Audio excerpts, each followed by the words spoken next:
Greetings. Welcome to the Refined Savage. This week on the show, we have Eric Werskey. He is the head throws coach at the University of Iowa. Hope you guys are digging my new sunglasses I just found on my desk.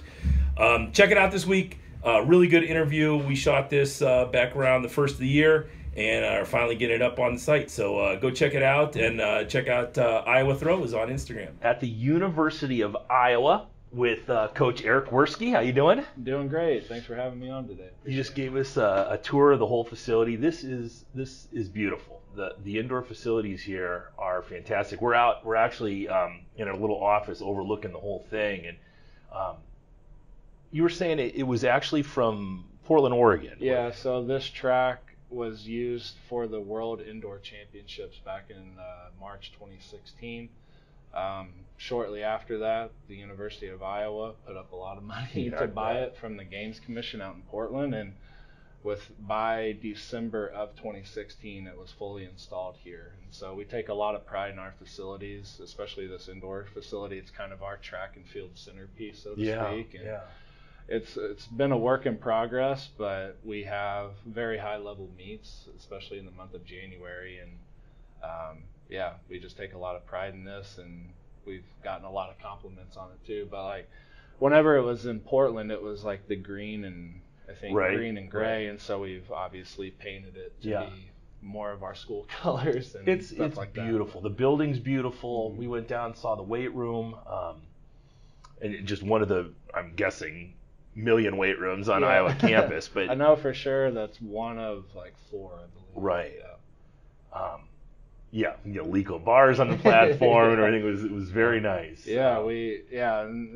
Especially here at the indoor track with that weight room being right there, only a select few sports use that. I think we talked about it, but it was softball, baseball, track and field. Yeah. And when we're in there, it's like staggered training times that are in there, but when the throwers are in, it's just the throwers. Yeah. So we occupy all the platforms essentially, and we have great equipment in there. So again, with the budget that we have, we're allowed to get the things that we deem as necessary. It's nice that you're right here too. It's just a short walk. You get done throwing and go right in there and get to work. The athletes can put their throwing shoes in their locker, grab their weightlifting shoes, and pop into the weight room that's right there. So it's really convenient for us. Yeah. How did you? You're from Indiana, did you say? Yes, sir. Yeah. And how'd you get into it? So to begin with, I grew up in a small town, Seymour, Indiana, and I always thought I was going to play Big Ten football somewhere because my father, Jim Werskey, played for Lee Corso at Indiana. Oh wow! As an offensive tackle. And so I thought that was kind of my destiny in a sense, was to play football at Indiana, and I was offered a scholarship to play ball there, but I had 2 really good high school throws coaches, Chris Rose, who's still currently in Seymour school system, and then Jeremy Lombrick. Jeremy now lives in Pennsylvania, and his wife is Heather Collier, who was at one point a national record holder in the shot put. So they had a great influence on me, and by the time I was a junior, I realized, I can get into throwing. I went to Indiana University my freshman year. Coaching changes happened there, and that led me to transfer to Auburn University. Who was the coach down at Auburn? Jerry Clayton. He's one of the head coaches at the University of Michigan now. And so Jerry kind of got my interest in coaching a little bit. Like I'd get done training, I'd pull up a chair next to him, and he'd let me just hang out and grill him with questions, especially about the hammer throw, because at the time we had Corey Martin and Jake Dunkelberger, who were that year, 2008, they went 1-2 in the hammer NCs that year, and 74 and 73 meter guys that year. So pretty stout, and obviously just the talent pool there is what took me to Auburn. Like Coach Clayton, obviously, as well. Exceptional coach. I'd coached a national champion several times over in all the field events, I believe, except for like maybe the javelin. Yeah. But in the heavy throws, did an exceptional job, and especially in the jumps too. But I went to Auburn, graduated from there as a 3-time All-American in the shot. Best placing was 3rd place my 5th year. What'd you throw coming out of high school? 65.6 in the shot and 196.4 in the disc. Wow. So Actually, Track and Field News that summer, like in the summer of '06, came out with like high school rankings. Right. And that year, I was somehow ranked #1 high school shot putter in the country. Wow. So things changed in college a little bit, but I was still very competitive. In my 5th year at NC's, that indoor NCAA's, I threw 64.5 and a half. Wow. That was 3rd. Now that wouldn't even come close to being in the final. Yeah, that's. But yeah, so then I moved back to Indiana, trained for the Olympic trials in 2012. There, I think it was 9th or 10th, I can't remember. And Coach Art Venegas was at the Olympic Training Center at the time, and he was trying to bring in some kind of like developmental type throwers at the time, like close to the B standard.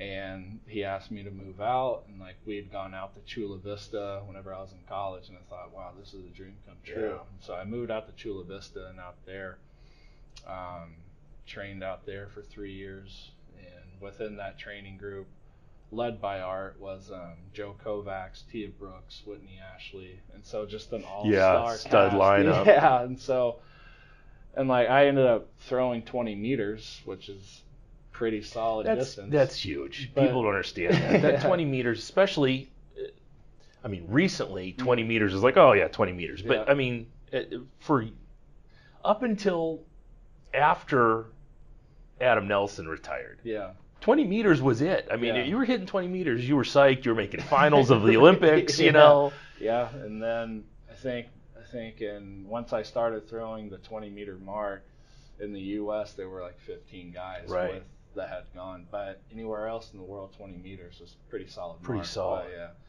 But, Venegas is a magician, man. Yeah, it was pretty wild to see. Like, he would show us film of his old days at like UCLA and like just the all-star cast that came through there, like Susie Powell, John Gadina, and then John Brenner, the 73 fighter, and the list goes on. And he would show us film from that, and Art was kind of labeled as like a cookie cutter type coach, but the crazy thing is that the drills that Gadina as a rotational shot putter did, and the drills that John Brenner did as a glide shot putter were essentially the same things. Right. And so, but obviously one was glider, one was rotational. And then when we moved to the training center, Joe did the same thing, Tia did the same thing, I did the same thing, but we all looked different. Right. So, but the systematic approach was all there. And so, since like day one, Art was the system. Right. And so that became instilled in me, and I definitely like it. And we had a system at Auburn too. It was just Art was kind of in the face about it of you have to have a system, you have to build on something. And so his was very like you had stair steps to what we were getting to, and so it just made a lot of sense to me. But so I was there for 3 years. And then I retired, and then I moved to Los Angeles, and I began coaching at a mid-major school called California State University at Northridge. Okay. And even there, the lineage of throws coaches is unbelievable. I bet. Like Dan Lang, who's at USC, John Frazier, who's at UCLA, Hall of Fame coach Bill Webb was there for a while. Jumping off point for all these coaches. Yeah, so right? it's been an exceptional thing. It's kind of a hidden gem in LA, and a lot of high level people train there. Like even on our staff, we had Lawrence Boogie Johnson, who my first year there, he had Brianna Rollins, Olympic gold medalist, and Christy Caslin, bronze medalist in the 100 hurdles. They trained there, and then Dalilo Muhammad, who is the 400-meter hurdle Olympic champion. And so like.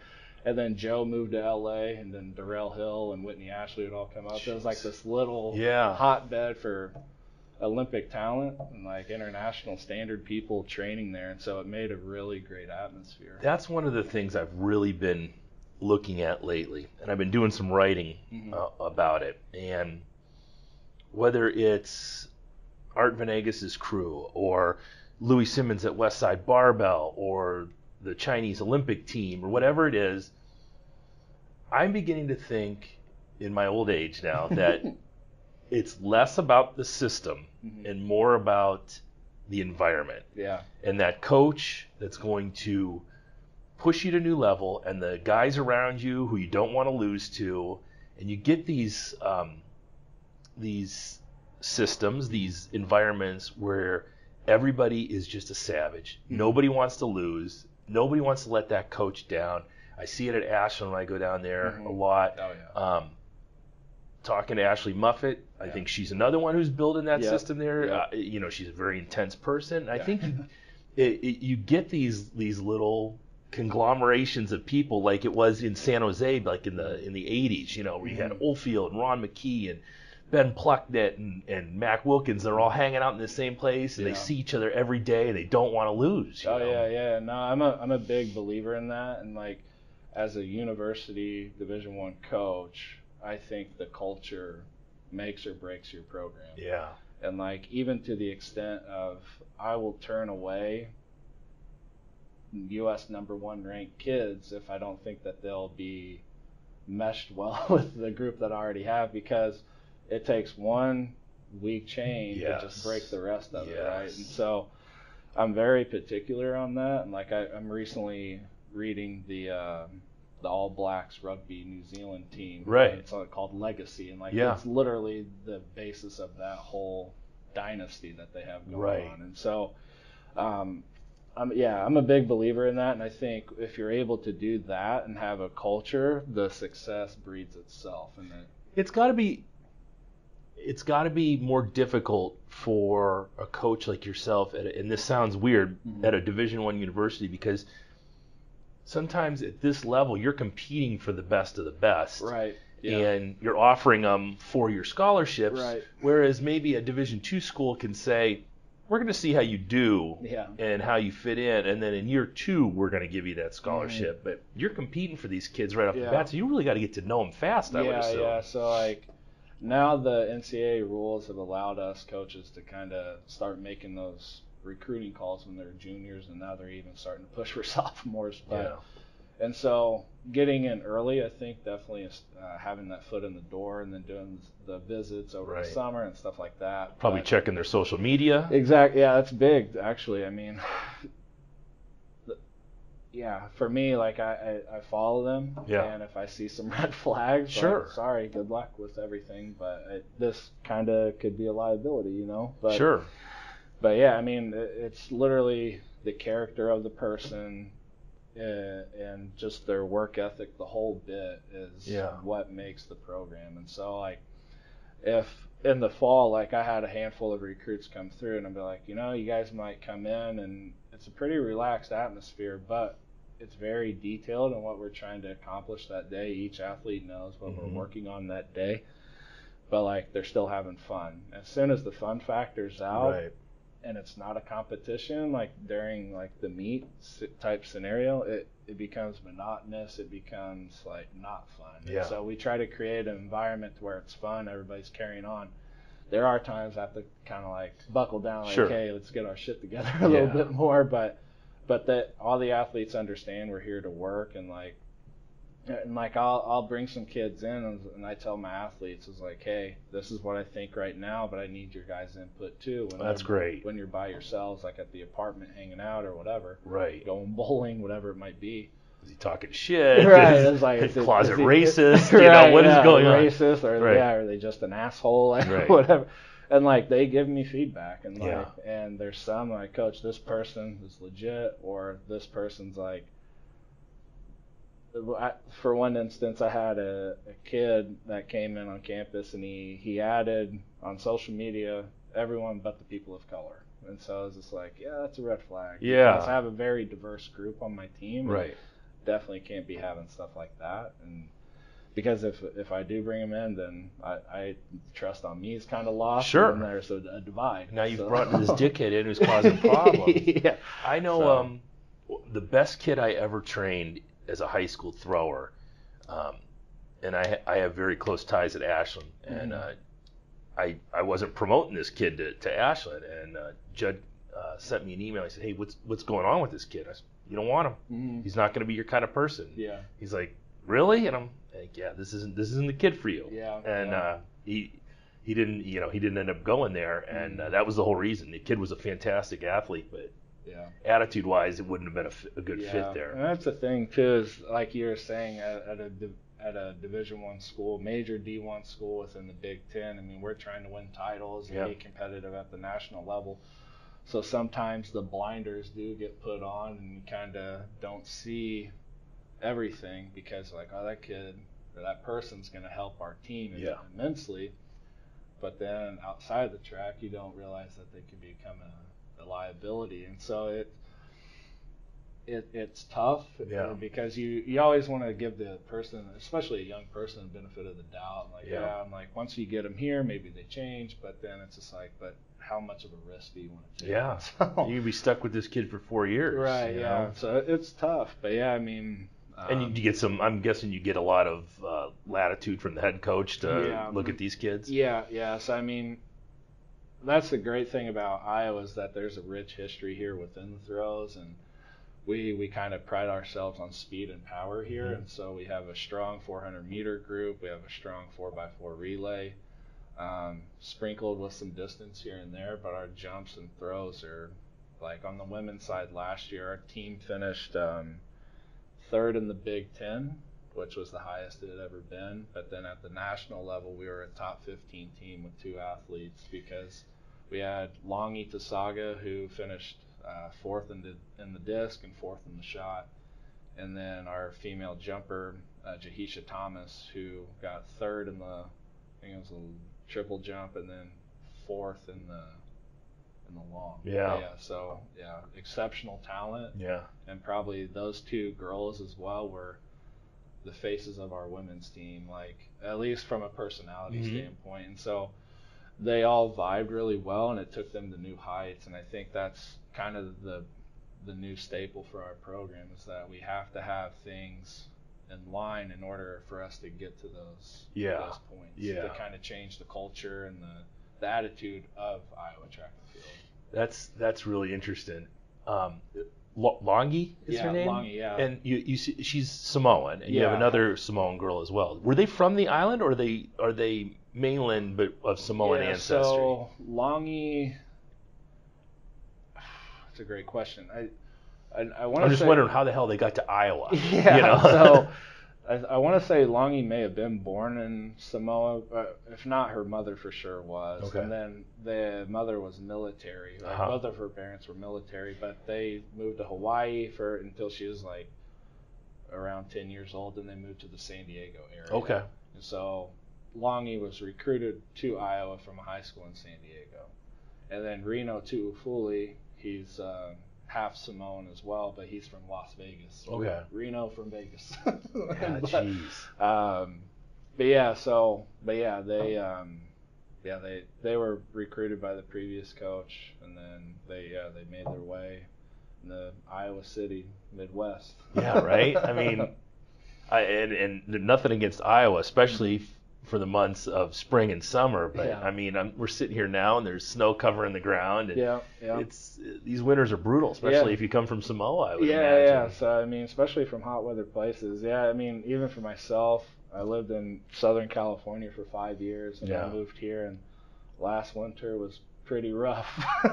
Not gonna lie, it's a brutal change. But stepping into the indoor facility made it worth it. And I think when the kids come from the hot weather places and see that we have you're not going to be outside throwing in 20 degrees. Exactly. We definitely we put a lot of money into this facility, and like, all right, so it's not going to be as bad. You know? So, but I mean, on our team, I think we have over 15 kids from California. Yeah. And so it's kind of odd, but like I have 10 throwers right now. 1 athlete is from the state of Iowa.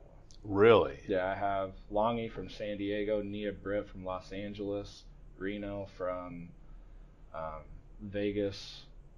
Constadina is a dual citizen, but she's from the small island of Greece, Crete.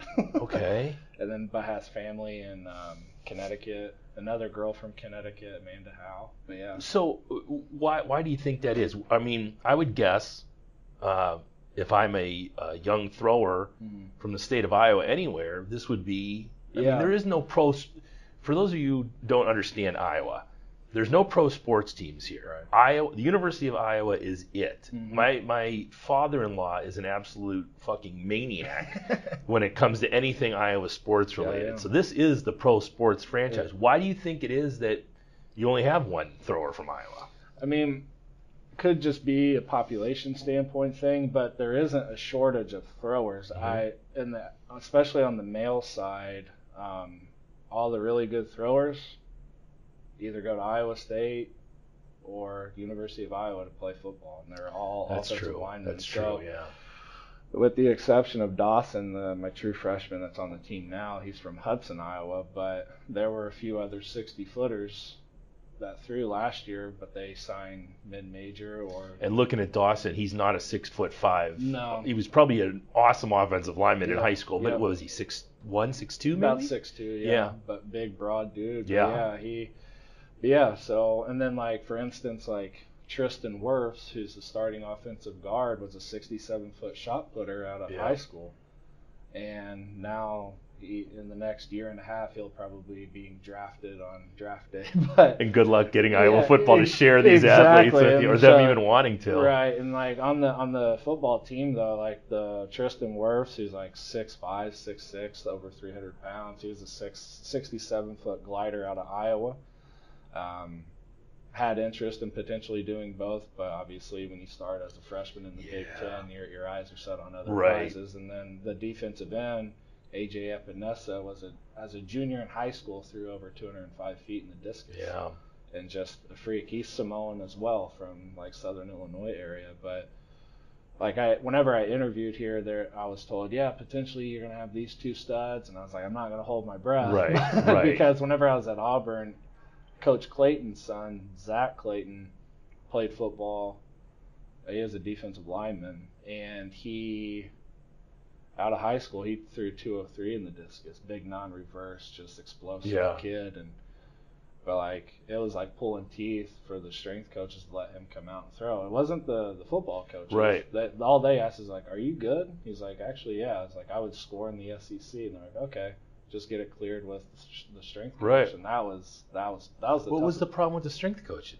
It's like, well, you're going to be missing your workouts too many times, and due to travel and all this. These fucking workouts do you need? Right. You know, like, I mean, the kid's already a stud. Right, and he ended up being a starter defensive tackle on the national championship team and threw the discus 192 feet in college. Wow. But yeah, it was tough. And so I remember our first year together there. We're at the NCAA championships in Des Moines at Drake, and the day before he's throwing in the discus qualifier, he's doing like 100-meter sprints. Jesus. Just so he can check in and right. check the box with his strength coach back in Auburn, Alabama. Yeah. You know, that good strength coaches are not a dime a dozen, that's for sure. Everybody goes and gets their CSCS, and all of a sudden they know what they're talking about. Right. You said you had a really good relationship with your strength coach here. Yeah. Cody Roberts, he was a discus thrower at the University of Kansas. We're a couple years apart in school or age, but yeah, I mean, he was coached by Doug Reynolds and then Big Andy that's there now. And so whenever I came in, we met, and I was like, I'm not sure how this conversation was going to go, but because I don't want to step on anyone's toes and vice versa, but I just said, hey, the meat and potatoes of what the athletes are going to do, that needs to come from me. If there's like an auxiliary lift or anything that you would like to bounce off of me, I'm all ears. I'm still learning all this stuff. I mean, at the time, it was my third year of coaching. This is my fourth. And so it's like, no, just send me the workouts in advance so I can kind of take a peek at them. And then from there, we'll go on. I was like, right on. What is your did you have someone that was more of a mentor to you as far as the strength and conditioning? Is it Venegas type strength conditioning? Or? My first 2 years at Auburn was pretty similar to what Art did with us at the training center. So at Auburn, it's like your standard like periodization thing. Like in the fall, you hit the hypertrophy of 8s and 10s and maybe some 6s, and then once you got into November, you're doing 5s and 3s, and then December 3s, 2s, and 1s. And so And during those years, we would do 2 Olympic days and then 2 pressing days, and then like Wednesday was typically like a special strength circuit of some sort. We had, Get your heart rate up a little bit, kind of deal, or not in that circuit, no, but like so we would throw, and then on the infield of the track we would do diagonals, as Coach Clayton called them. It was one corner of the infield to the next, and so that would be like our cardio thing. You're right. And then with art, it was 200-meter sprints. Okay. And so, but we would only do the 200 meters twice a week, and you would run, and then you'd have 5 minutes rest between. Full recovery between each one. Yeah. So I mean, you're gassed as a 300-pound guy trying to do it, but it wasn't long enough to like hate yourself. But it was long enough to be like, man, I'm really getting a workout. Yeah. I remember hearing, and we call them Latinovs now. Latinov used to have bring the squat racks out to the track, and he would do like 10 front squats and then do a 400 meter and then full recovery and then do it again. And it sounded like CrossFit at the time, you know? Yeah. Huh. And it was really interesting. And I think people, especially guys our size, you know, have this aversion to, my heart rate doesn't need to get up. I just want to lift more weight. Right. I just think it makes you a better athlete all around, to be able to move and run and sprint. And that was the thing too, that and then whenever my last 2 years at Auburn, we went to 2 days a week lifting, and you got really strong, but we didn't do as many plyometrics, and the running was still kind of the same, but it definitely wasn't what it was like. And so I got really big, I got really strong, but I was missing my athletic basis of things. And, so, and you said you have been going 5 days a week now. Yeah. So, and then whenever I moved to San Diego, we did some jumping, but Art was always big on like the running component. And so we did a lot of running in the fall, and then during season it was like at most like 40-meter type sprints. Right.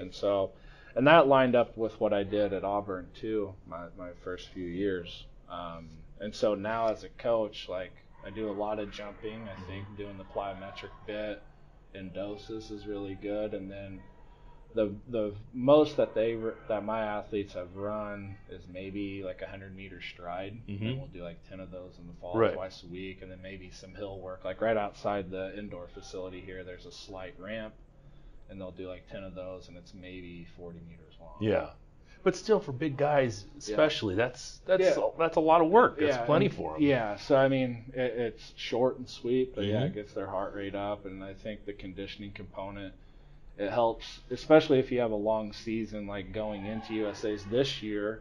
I mean, it's pushed back into late July now, and so I think that helps carry over into that fitness when you're getting. They need to be fit to have some work capacity to be able to handle greater and greater weightlifting loads. Yeah, and so I think since we've changed to that, their weight room numbers have gone up. Like Longy, I mean, she's big and strong, but her body weight has only gone down maybe 3 to 5 pounds, but physically she's changing. And she's become much stronger. Like in the fall when we tested the trap bar deadlift, she did 515. That's sick. So and then the other girls who had some like health issues with like joint, like in their knee joints and stuff, like just like over the summer I did like a 3-day-a-week lift, and it was kind of like a reverse pyramid, I guess, and then they would run 3 days, and like you just saw the bodies change. But physically they became a little more muscly, and just like, but they felt good. Like, Coach, I just feel a lot better. It's like perfect. And so that carried over into our fall training this year, and you saw the weights. Not like, I'm not saying that they're overly strong or anything, but their weights did go up substantially. And so, as you're saying, I think just that work capacity allowed them to get to that point. I don't think there's anything wrong with conditioning work. The older I get, the more I train athletes, the more I think it's not just an okay thing for them. I think it's vital that they be in shape. These are athletes, you know. I look at some of these power lifters, you know, and nowadays these are guys who their number one priority is just to bench, squat, and deadlift more. but you see them pushing prowlers or dragging sleds. They're doing conditioning work. You know, Mm-hmm. it's not hurting them. They're all super strong, and Yeah. they're jacked, and they feel good, and they're healthy, and Right. you know. Yeah. So why not throwers? Yeah, and that's exactly right. I mean, you gotta, as a speed and power type athlete, you gotta find different ways to mix it up at times. And so, if there's speed and power, I mean, sprinting and plyometrics play right into that in my mind. And so, and you can do stuff with a barbell too, or like light speed. Like, Are you doing like pud work with them and stuff like that, or med ball throwing, that kind of stuff? Not too often.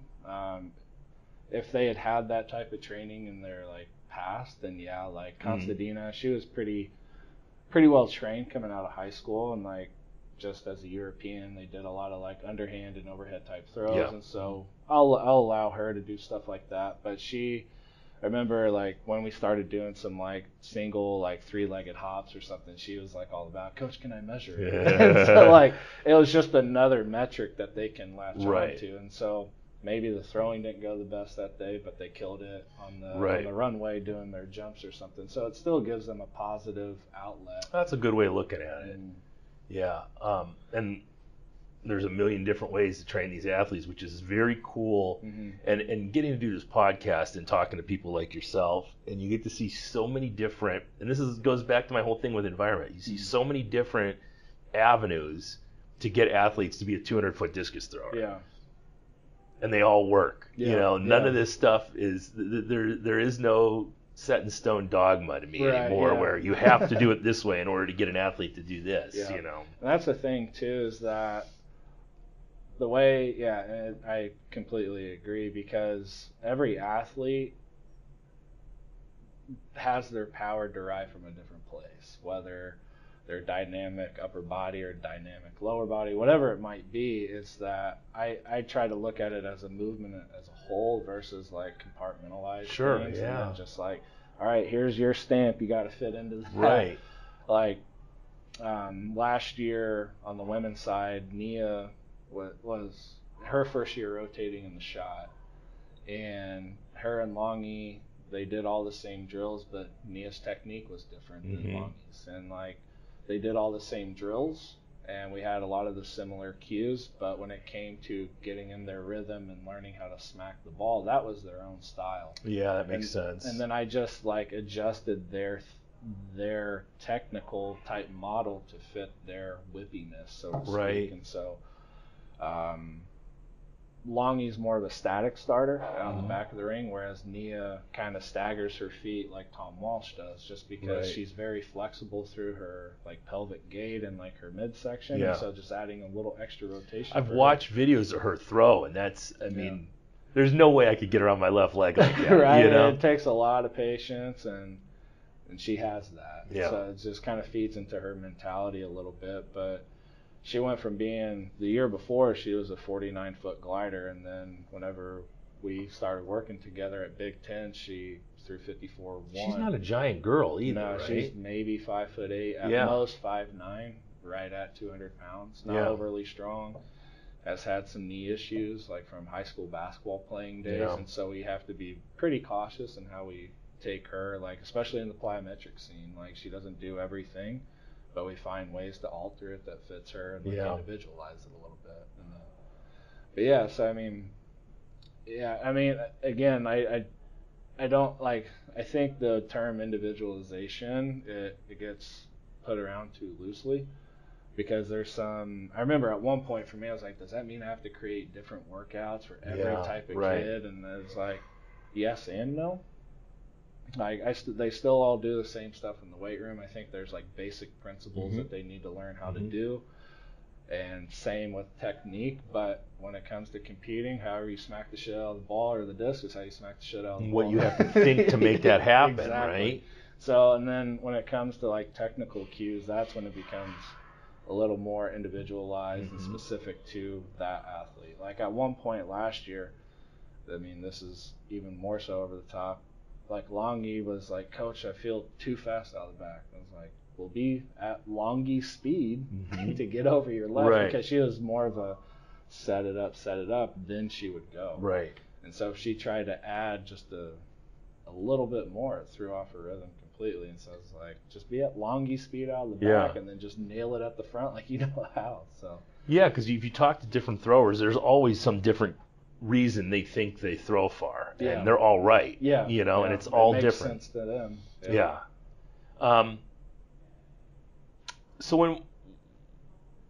I guess the art of being a good throws coach is, at this level especially, is getting to know your athletes and figuring out, because there's a million different ways to say the same thing to an athlete that's not going to make any sense. And we talked earlier about my son working with different coaches and figuring out what's going to click in his head to make that happen. I think that's an art form that, I don't know if it's developed or it's just a natural art form that good coaches have, but you can't be so strict in your philosophy of how to do things that you can't work with athletes that aren't your cookie cutter model of how you want athletes to be. Completely agree on that. Like, whenever we come back from the fall, or if I have new athletes like true freshmen or like JUCO transfers that come in, I'll give them a sheet of paper and I'll have about a list of 8 to 10 questions on it. And a lot of it, honestly, it's like, you have your goals, like what are your expectations and stuff, but a lot of it is, how do you learn? Are you a visual learner? Do you need to see film on a regular basis? Or do you just listen? Or do I need to get my big ass to demonstrate something for you? Right. And so, like, everyone learns differently. And so whenever I get that feedback, and then my next question is, what other sports did you play? For me, like, growing up, I felt like I played everything. And especially if they've played basketball or football or even baseball to a certain extent, I can relate to those movements. And then it's like, all right, so I try to understand their background a little bit, and then that way I can try to make it not even throwing related, like, oh, you know, this like pivot move, and when you get the rebound of the basketball, that's what we're trying to do. It's like sometimes just stepping away from the norm of we're throw, and it has to be throwing related for it to click. Not always the best route to take, because the movement is so complex. Like, how can we make it simplified? And so that's why I think getting to know the athletes on their past, like, athletic endeavors definitely helps what we try to do today. And when you think about technique, it's the way I always looked at my own throwing when I was coaching athletes in the throws was, let's try to make, just like you said, just try to make this technique, this super complicated technique, as simple as possible, so we can replicate it when this place is filled with spectators and other athletes and the pressure's on.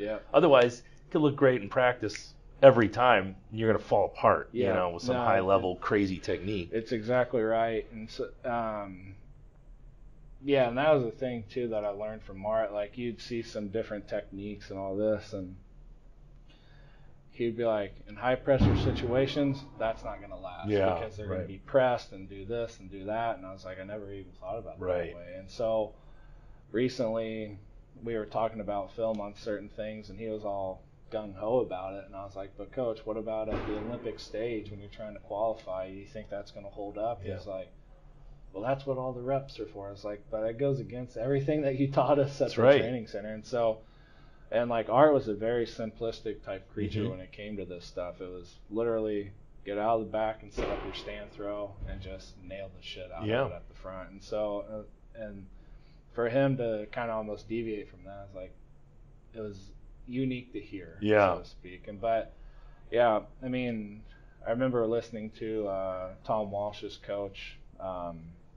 He did a presentation. He's just like, at big meets, I just kind of sit back because all the reps have been done. If he's in a pinch, he comes to me, but I'm not the one to yell across the track, because before he left, we talked about the one or two things that we wanted to execute, and I let him do that. It's the art of coaching, right? Figuring out what they need.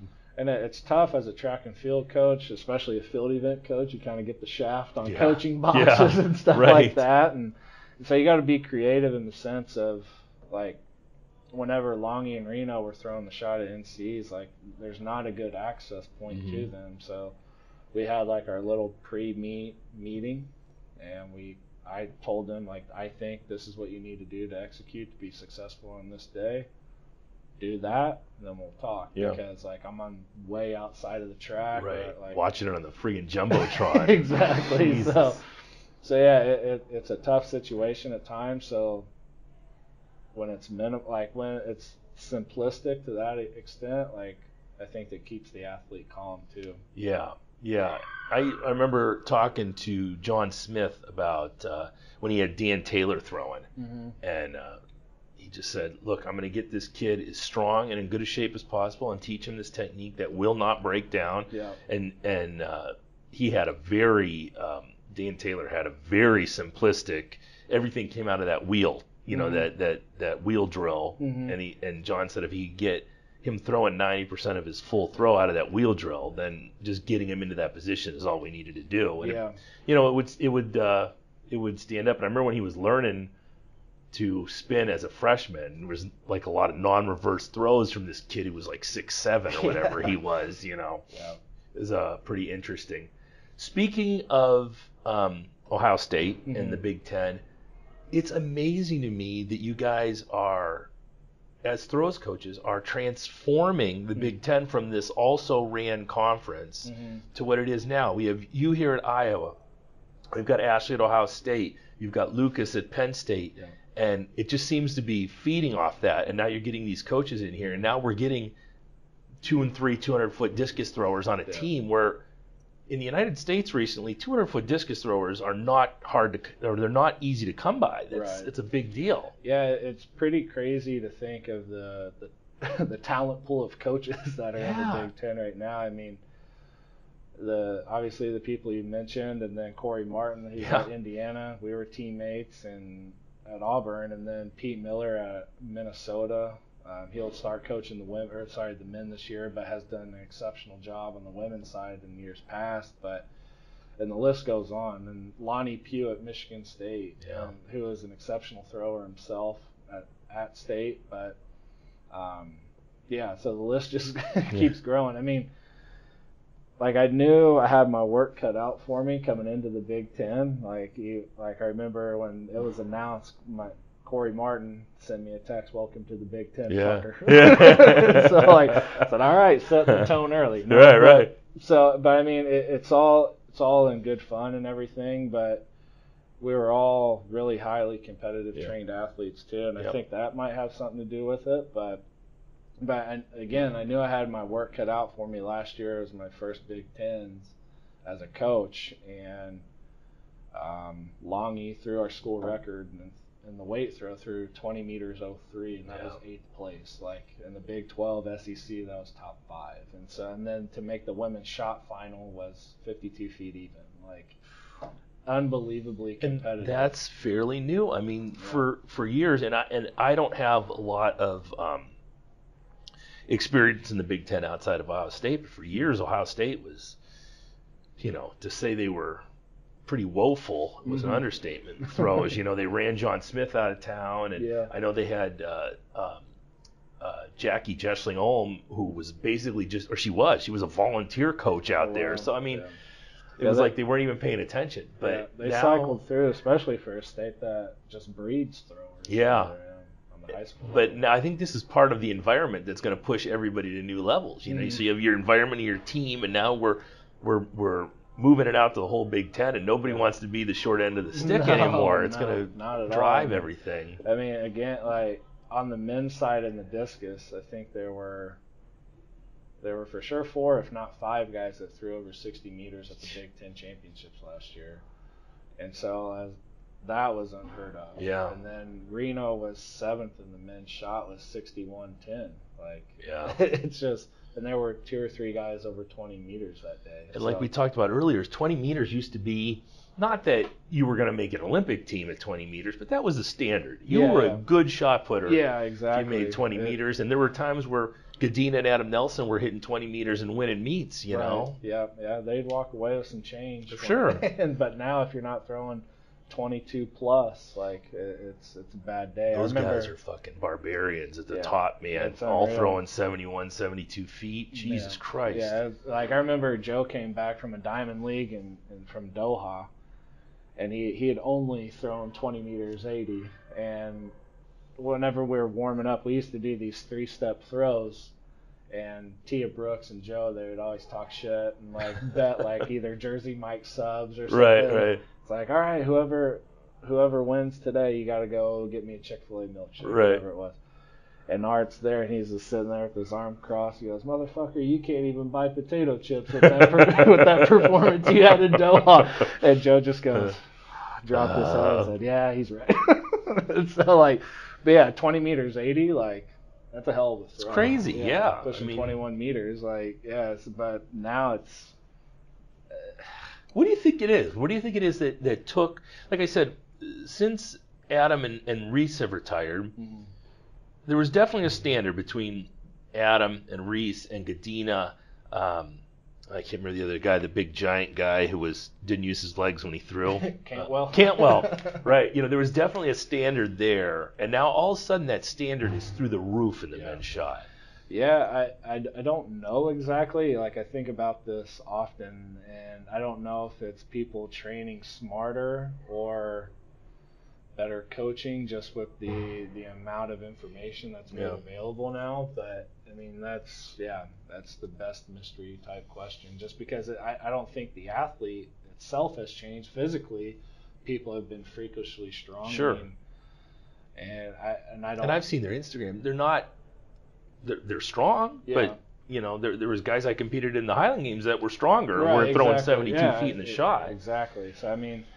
And I don't know if technique has become that refined or what, but I just think that people are able to stay healthier for a longer time now. I mean, even with Adam, I mean, the dude threw until he was 40 years old, and then Reese threw until he was almost 40. And so the longevity of their careers are becoming more apparent, I think. Yeah. And so I think that just goes to people understanding how to recover better, I guess. But and they're able to throw those marks all the time. Yeah. Where you would get 2 or 3 meets a year where some of these guys would throw over 70 feet. Now they're doing it every weekend. They're doing it in these rinky-dink meets in Germany or whatever, in some city square or something. Yeah. It was pretty crazy. Like I've actually competed in a couple of those meets, and like the Tomb Werfertag in Tomb, Germany. Yeah. I would be over there, and the entire town would come, and there'd be like 4,000 people just to drink beer, eat sausage, and watch the shot put. It's awesome, right? Great. And so like David Storl, Tomas Majewski, and then myself and Tom Walsh were all at one meet. It's a solid meet. Yeah, and then sprinkled with a few, like I think Thomas Stanek, who now has gone over 22 meters from the Czech Republic, he was there too. And then another 20-meter 50 guy from Germany. So just the environment that the meet promoters are able to create. Now, I think they could do a better job of paying more. Right. But I think the male shot putters specifically have understood that, hey, we can make money even if it's at these little bullshit type meets. But the environment's going to be fun, and it sets you up for those like diamond leagues or whatever Well, I think that those meets in themselves will create money, and look, at the end of the day, sports is entertainment, and putting the shot put in a unique environment, or look, you can't tell me that watching guys, big giant guys moving that quickly through a circle isn't entertaining. So put them under the spotlight and let them show. It's way more entertaining than watching a guy run a mile. I mean, come on. They're screaming, they're yelling, they're ripping their shirts off, they're getting after it. Yeah. And it's just a matter of venues. You can't always have them in a track stadium where you're, 100 yards away from the action. Like Highland Games, I made a living on Highland Games for 17 years. Wow. But the crowd was right on top of you, and they were hammered drunk, and they were screaming, and you know, and they're right there. And you can go in and interact with the crowd, and then those people come back next year and they bring 5 of their friends with them who all just paid a gate. Yep. You know, so we got more money, and the more money we got, the more fun we had, and you know, so there's definitely a market for that. You just have to meet promoters like that who are a little bit creative. Yeah, I remember one time too. I was in Finland.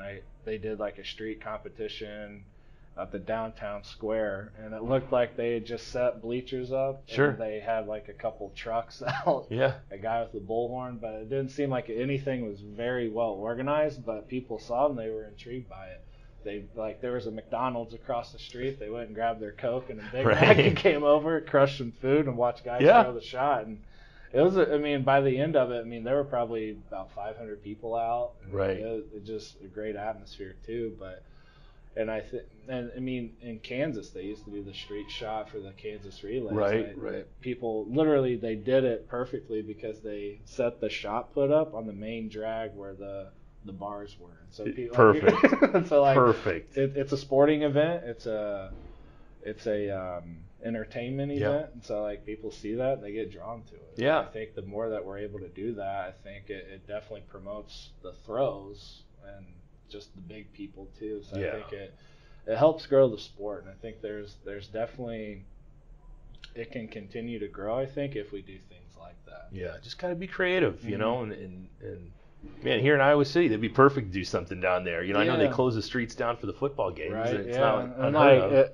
I've even talked about, last year after we had our big meet, I was thinking, because we had some really high-profile people, like colleges here, and I thought, well, I've done some street competitions or whatever, even for the Drake relays, they do a mall vault, they'll set up pole vault and do it in the mall and stuff.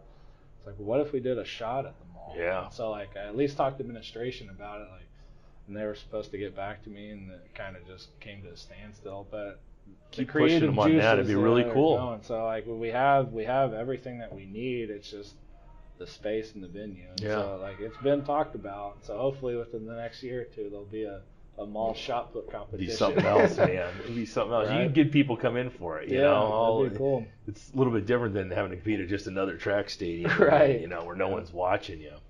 Yeah. So how's it look for this coming year? What you've got indoors starting up and outdoors? How's it looking? Pretty strong, honestly. I'm really excited for this group. I graduated 2 or 3 people last year, but the main bulk of the group comes back.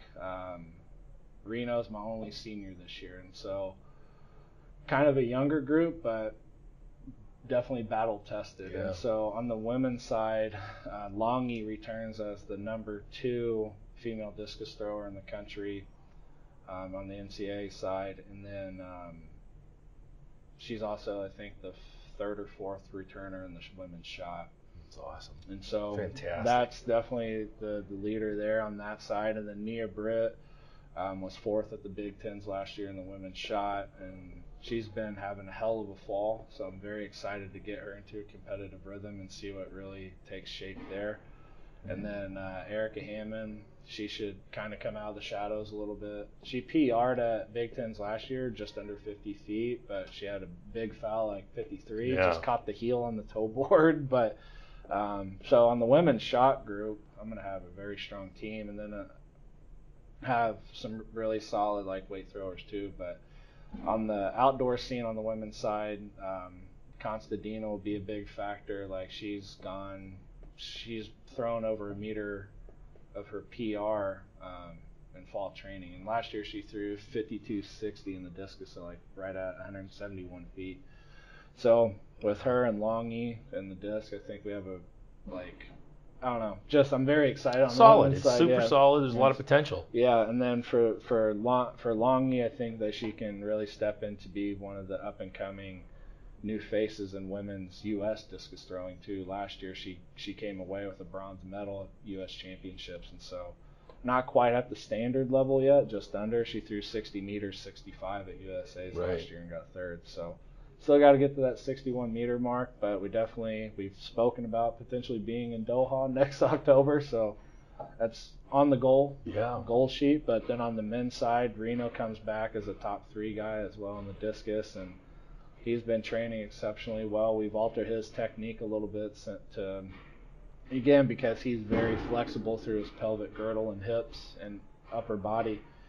And so we tinkered around with it in the fall, but now he's throwing more like Tom Walsh. And right. He's even on better balance. It's weird, like, just because he was a guy that kind of blew out of the back a little bit, but now he understands that he has to get left a bit more. And but yeah, he's looking really good. On the 2 young guys on the men's side, like, they'll be great probably a few years from now, but we just got to get some, just got to pay their dues a little bit and be good. But overall, just the culture, coming back to this again, is they feed off each other exceptionally well. And that's one thing when I first came in, is like, if one person kind of slips and falls, you got to be there to pick them up and set the tone. It's like, we can't just depend on one person, then all of us eat shit. We have to all build off one another and keep pushing the envelope, because that's how you guys get better and beat people that you don't visually think you can do. Right. And so that has helped them grow and mature and be competitive monsters. And so I think now that we're in our second year together, there should be some really fun things to look forward to here. And this is, like you said, your second year. This is the infancy of building that throws program. I'm sure you have visions of where it's going to be 10 years from now. Yeah, I mean, we've recruited well on both sides, and so and then Reno's the only one that graduates, and so that culture is just going to continue to grow and be instilled in the people coming through. And so, again, I try to do that, and so I think of it as they do the recruiting for me, because I can have a relationship with the recruit or the person coming in, but are they going to be able to get along with their future teammates? And so when that happens and they all get along, then I think success breeds success at that point. Yeah. Well, I see your throws are. You can hear that banging in the background. That's them just fucking getting after it against the man. I'm going to ask you the same thing I asked Ashley Muffett in her interview, and put you on the spot a little bit, and we'll end it with this: is what do you love about throwing? What drove you to this, and what do you love that brings you back to doing this every day? So for me, like, I was able to get to a pretty high level. Like, I made a world junior team out of high school. I was a state champion. I was an All-American. And I got to go to Europe and throw in some really high level meets. I was always ranked in the top 10 in the U.S. Like, I kind of saw my career going a little bit differently. But I just the one-on-one style type competition, I think it's the foundation of all sport as well. And so it's ultra competitive, and then to me is just having them grow as people as well. And like I tell them, it's like, I got to a pretty high level, but I want to see you guys get even beyond that. And like, maybe that's an egotistical thing to do or say, but I see talented athletes, and like, I want them to experience at least the bare minimum of what I was able to do, just because it treated me so well. And so that, just giving back in that sense, I think is what really drives me. Like, and recently I was given a picture and a frame with some of the athletes, and as a gift, and a really nice card, and I was like, this is the reason why I coach. This shit right here, that championships are great, but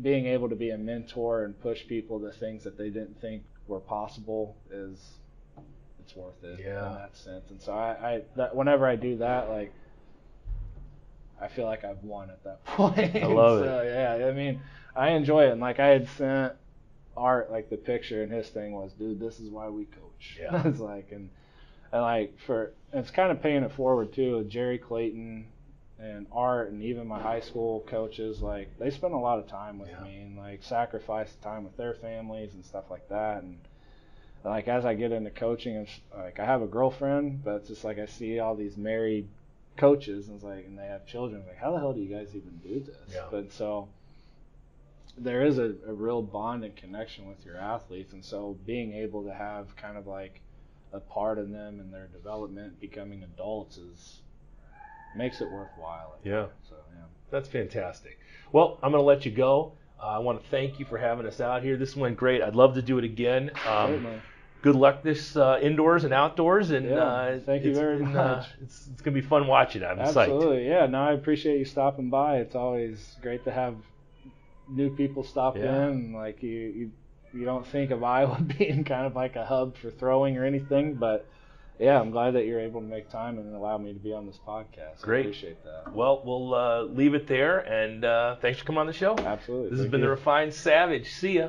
Hey guys, thanks for watching the show today. If you get a chance, head on over to blinddoggym.com. Check out the online programming. Shoot me a message, blinddoggym@gmail.com. We'll talk to you about some online programming. We have options to fit every single athlete, whether you're a thrower, brand new to the sport, into fitness, whatever, strongman. We have all the programs there for you. Head on over to therefinedsavage.com. Order some awesome gear to support the show. We can't do it without you guys. Thanks a lot. See ya.